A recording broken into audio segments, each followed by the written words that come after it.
"Ha!" exclaimed Paslew. "Let me go meet them, then. But thou triflest with me, fellow. Thou canst know nothing of this. Whence gotst thou thine information?" "Heed it not," replied the other. "Thou wilt find it correct. I tell thee, proud abbot, that this grand scheme of thine and of thy fellows for the restitution of the Catholic Church has failed utterly failed." "I tell thee thou liest, false knave," cried the abbot, striking him on the hand with his scourge. "Quit thy hold, and let me go." "Not till I have done," replied Demdike, maintaining his grasp. "Well hast thou styled thyself Earl of Poverty, for thou art poor and miserable enough. Abbot of Whalley thou art no longer. Thy possessions will be taken from thee, and if thou returnest, thy life also will be taken. If thou fleest, a price will be set upon thy head. I alone can save thee, and I will do so on one condition." "Condition! Make conditions with thee, bond slave of Satan!" cried the abbot, gnashing his teeth. "I reproach myself that I have listened to thee so long. Stand aside, or I will strike thee dead." "You are wholly in my power," cried Demdike, with a disdainful laugh; and, as he spoke, he pressed the large sharp bit against the charger's mouth, and backed him quickly to the very edge of the hill, the sides of which here sloped precipitously down. The abbot would have uttered a cry, but surprise and terror kept him silent. "Were it my desire to injure you, I could cast you down the mountain side to certain death," pursued Demdike; "but I have no such wish. On the contrary, I will serve you, as I have said, on one condition." "Thy condition would imperil my soul," said the abbot, full of wrath and alarm. "Thou seekest in vain to terrify me into compliance. Vade retro, Sathanus. I defy thee and all thy works." Demdike laughed scornfully. "The thunders of the church do not frighten me," he cried. "But look," he added, "you doubted my word when I told you the rising was at an end. The beacon fires on Boulsworth Hill and on the Grange of Cliviger are extinguished. That on Padiham Heights is expiring nay, it is out; and ere many minutes all these mountain watchfires will have disappeared like lamps at the close of a feast." "By our Lady, it is so!" cried the abbot, in increasing terror. "What new jugglery is this?" "It is no jugglery, I tell you," replied the other. "The waters of the Don have again risen. The insurgents have accepted the king's pardon, have deserted their leaders, and dispersed. There will be no rising to night, or on the morrow. The abbots of Jervaux and Salley will strive to capitulate, but in vain. The pilgrimage of grace is ended.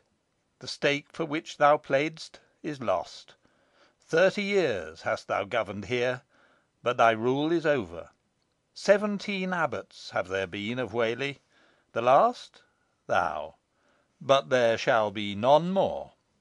"It must be the demon in person that speaks thus to me," cried the abbot, his hair bristling on his head, and a cold perspiration bursting from his pores. "No matter who I am," replied the other. "I have said I will aid thee on one condition. It is not much. Remove thy ban from my wife, and baptise her infant daughter, and I am content. I would not ask thee for this service, slight though it be, but the poor soul hath set her mind upon it. Wilt thou do it?"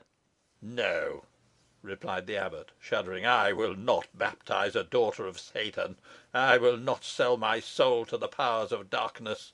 I adjure thee to depart from me, and tempt me no longer." "Vainly thou seekst to cast me off," rejoined Demdike. "What if I deliver thine adversaries into thine hands, and revenge thee upon them? Even now there are a party of armed men waiting at the foot of the hill to seize thee and thy brethren. Shall I show thee how to destroy them?" "Who are they?" demanded the abbot, surprised. "Their leaders are John Braddyll and Richard Assheton, who shall divide Whalley Abbey between them, if thou stayst them not," replied Demdike. "Hell consume them!" cried the abbot. "Thy speech shows consent," rejoined Demdike. "Come this way." And without waiting the abbot's reply, he dragged his horse towards the butt end of the mountain. As they went on, the two monks, who had been filled with surprise at the interview, though they did not dare interrupt it, advanced towards their superior, and looked earnestly and inquiring at him, but he remained silent; while to the men at arms and the herdsmen, who demanded whether their own beacon fire should be extinguished, as the others had been, he answered moodily in the negative. "Where are the foes you spoke of?" he asked, with some uneasiness, as Demdike led his horse slowly and carefully down the hillside. "You shall see anon," replied the other. "You are taking me to the spot where you traced the magic circle," cried Paslew, in alarm. "I know it from its unnaturally green hue. I will not go thither." "I do not mean that you should, lord abbot," replied Demdike, halting. "Remain on this firm ground. Nay, be not alarmed. You are in no danger. Now bid your men advance, and prepare their weapons." The abbot would have demanded wherefore, but at a glance from Demdike he complied, and the two men at arms and the herdsman arranged themselves beside him, while Fathers Eastgate and Haydock, who had gotten upon their mules, took up a position behind. Scarcely were they thus placed when a loud shout was raised below, and a band of armed men, to the number of 30 or 40, leapt the stone wall, and began to scale the hill with great rapidity. They came up a deep dry channel, apparently worn in the hillside by some former torrent, and which led directly to the spot where Demdike and the abbot stood. The beacon fire still blazed brightly, and illuminated the whole proceeding, showing that these men, from their accoutrements, were royalist soldiers. "Stir not, as you value your life," said the wizard to Paslew, "but observe what shall follow." Chapter 1